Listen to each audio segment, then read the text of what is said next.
Bienvenue au groupe de la Pipkin, bienvenue à tout le monde, que vous venez de Kinshasa, de la Belgique, Bruxelles, la France, la Suisse ou encore ailleurs en Europe, des États-Unis ou au Canada, ou encore au Japon ou ailleurs en Asie, quel que soit du lieu où est-ce que vous êtes. On aimerait vous accueillir premièrement et vous dire soyez les bienvenus dans ce groupe où l'amour existe réellement et a été incarné. J'aimerais remercier les administrateurs du groupe qui me donnent ce privilège de pouvoir partager. C'est un privilège et je le prends avec crainte et tremblement à chaque fois, car nous savons que c'est un privilège.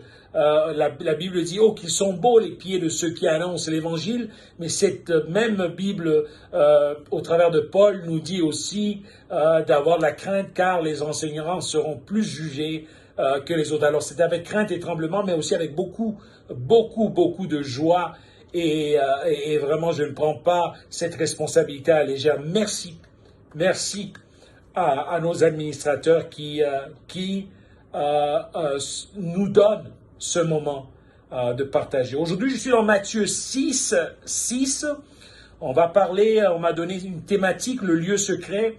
Matthieu 6.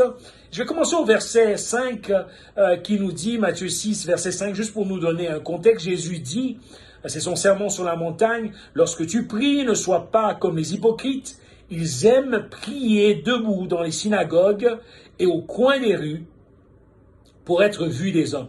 Je vous le dis en vérité, ils ont leur récompense. Mais toi, ça c'est toi et moi, hein, mais toi et moi, en grec, tout comme en français, ça veut dire la même chose. En araméen, mais toi, quand tu pries, entre dans ta chambre, ferme ta porte et prie ton Père qui est dans le lieu secret. Et ton Père qui voit dans le lieu secret te le rendra. Dans mon lieu secret, même les échos chuchotent à Dieu. Dans mon lieu secret, même les échos chuchotent à Dieu. Inclinons nos têtes. Père Céleste, merci pour ta parole. Seigneur, je te demande par ton Saint-Esprit de te révéler, de donner force, de donner, Seigneur, surtout la révélation de ton message. Encourage celui qui a besoin d'être encouragé. Corrige celui qui a besoin d'être corrigé. Affermis celui qui a besoin d'être affermi. Dans ton merveilleux nom. Amen. Ce passage est riche. Et on pourrait faire toute une série de messages sur ce passage, mais je n'ai que quelques minutes. Alors je vais aller assez vite et pardonnez mon débit vocal. Dans ce passage, Jésus dit, pour toi, quand tu pries, entre dans ta chambre, ferme ta porte. Et certaines personnes, je veux juste contextualiser, utilisent ce passage à tort et à travers pour mépriser la vie communautaire. J'aimerais te dire que la prière communautaire est importante. Jésus lui-même a vécu la prière en communauté, premièrement. Jésus a vécu des prières en groupe. Jésus a vécu des prières dans la synagogue. Nous voyons Pierre et Jean arriver à l'heure de la prière au temple. Donc, ce passage ne tient pas à dire que la prière communautaire est mauvaise. Alors, si vous l'utilisez pour cela, premièrement, j'enlève cela de vos esprits. Alors, que veut dire le texte? Qu'est-ce que le texte nous enseigne? La prière intime est importante. Ce verset nous rappelle cette importance de prendre du temps seul avec Dieu. Prendre du temps seul avec Dieu dans un lieu tranquille, sans distraction, pour parler à Dieu. Prendre du temps dans toute sincérité avec Dieu est important. La confiance en Dieu, en priant dans le lieu secret, nous montrons notre confiance en Dieu. En passant du temps avec Dieu, nous montrons qu'il existe vraiment pour nous, que nous croyons qu'il est capable de se manifester, qu'il est capable d'agir, mais aussi nous arrivons à être totalement vulnérables devant Dieu. Jésus nous enseigne que la prière est une relation personnelle avec Dieu, personnelle avec Dieu. Je répète, personnelle avec Dieu. Et elle ne devrait pas être utilisée pour chercher la connaissance ou la reconnaissance des hommes. La prière n'est pas un outil de reconnaissance, mais elle est un outil de connexion avec Dieu. Je ne cherche pas à être reconnu des gens, mais je cherche à être connecté avec Dieu. L'homme, lui, juge. L'homme, lui, ne regarde pas au cœur, mais Dieu, lui, voit droit au cœur. L'homme, lui, ne pardonne pas, mais Dieu, lui, pardonne. J'aime cette histoire de cet homme qui était à la croix à côté de Jésus et qui a été crucifié avec Jésus, parce que lui était voleur. Il y avait 2 voleurs autour de Jésus. Et je vais vous emmener à vous imaginer, quand il est arrivé au ciel, l'ange qu'il a reçu lui a dit, mais comment tu es arrivé? Est-ce que tu as été baptisé? Il a dit non. L'ange lui a posé la question, est-ce que tu as eu des cours d'affermissement? Il a dit non. Il lui a posé la question, quels ont été les cours de disciple-là que tu as eu? J'en ai pas eu.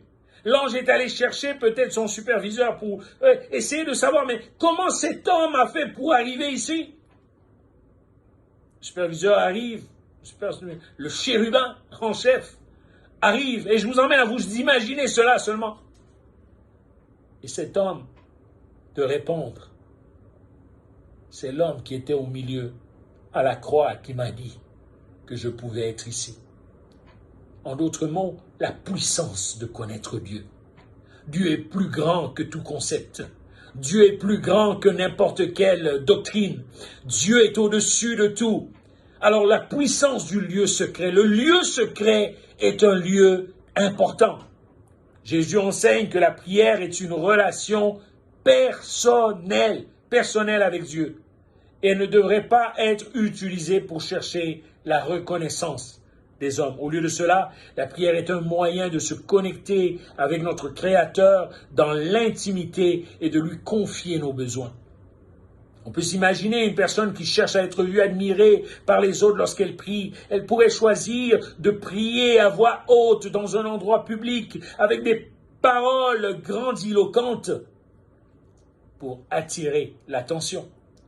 Cependant, cette approche est superficielle et ne permet pas une véritable connexion. De notre côté, on peut imaginer une personne humble qui se retire dans une chambre tranquille, qui ferme la porte, qui s'agenouille devant Dieu. Cette personne parle simplement, sincèrement, ouvertement à Dieu, partageant ses pensées les plus profondes, ses joies, ses peines. Seigneur, je suis addicté. Seigneur, je lutte avec la pornographie. Seigneur, vois mon mariage qui est en train de mourir. Seigneur, parce que dans le lieu secret, tu peux être sincère. Trop de péchés restent encore vivants par orgueil. Dans le lieu secret, tu peux être sincère. Et Dieu qui est fidèle va tout arracher, va tout enlever, va déraciner. Prenez du temps seul avec Dieu. Prenez du temps seul avec Dieu. Je te donne une application à ce passage. Prends du temps seul avec Dieu. J'avais une image ici, l'image du mariage. Dans le mariage, on vit notre mariage. Quand on est marié, on peut sortir. Moi, je viens de vivre 23 ans de célébration du mariage et c'est bien beau, la célébration. Mais il faut vivre dans la maison. Et il y a les hauts et les bas. Et pour être heureux à l'extérieur, il faut s'occuper de l'intérieur dans la maison. Il faut travailler à l'intérieur. Il faut pardonner à l'intérieur. Il faut communiquer à l'intérieur.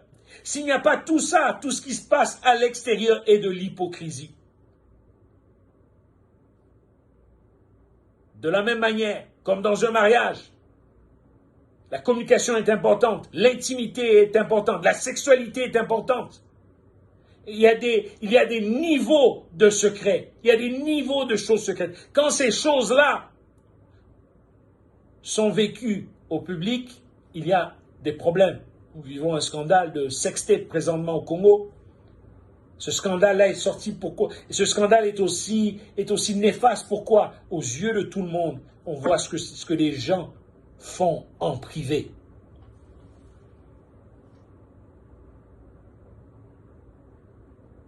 Et il y a des choses qui sont pour le lieu privé. Certes, ici, nous voyons la perversion. Mais au travers de cette image qui est provocante, je vous provoque, j'aimerais vous proposer que Dieu t'appelle dans le lieu secret afin que tes perversions, afin que ton péché puisse être exposé devant lui et qu'il puisse purifier, perversion, péché, purifié par son nom et par sa puissance. Alors prends du temps avec Dieu dans le lieu privé, trouve un moment chaque jour, un moment de calme. Sois authentique, sois vulnérable. Dans le lieu secret, tu peux être authentique, tu peux être vulnérable. J'aimerais t'encourager à être vulnérable. Tu n'as pas besoin de te cacher derrière ta veste avec le Seigneur. J'aimerais te dire que quand je ferme ma porte dans le lieu secret, j'ouvre ou je m'ouvre totalement à la présence de Dieu. Dans mon lieu secret, le silence parle plus fort que les mots. Dans mon lieu secret, les distractions s'évanouissent. Dans mon lieu secret, laissant place à la communion avec Dieu. Mon lieu secret est le terrain sacré où mon cœur rencontre ou se connecte à l'éternité. Troisièmement, le lieu secret, le lieu où est-ce que nous méditons sa parole. Pour nous, une génération qui aime entendre les hommes, prophesy, prophesy, prophesy. J'aimerais te dire que la vraie prophétie est alignée à la parole de Dieu. Ce n'est pas populaire ce que je dis ici, mais c'est véritable. Trop de gens se perdent. Donc, qu'est-ce que tel homme dit? Qu'est-ce que tel homme dit? Mais est-ce que c'est aligné à la parole de Dieu? Jésus, quand le diable est venu, pendant ces 40 jours, après 40 jours dans le désert, quand le diable est venu le tenter, Jésus a dit, il est écrit, il est écrit, il est écrit. Alors, dans le lieu secret, tu peux être tranquille. Tu peux méditer la parole.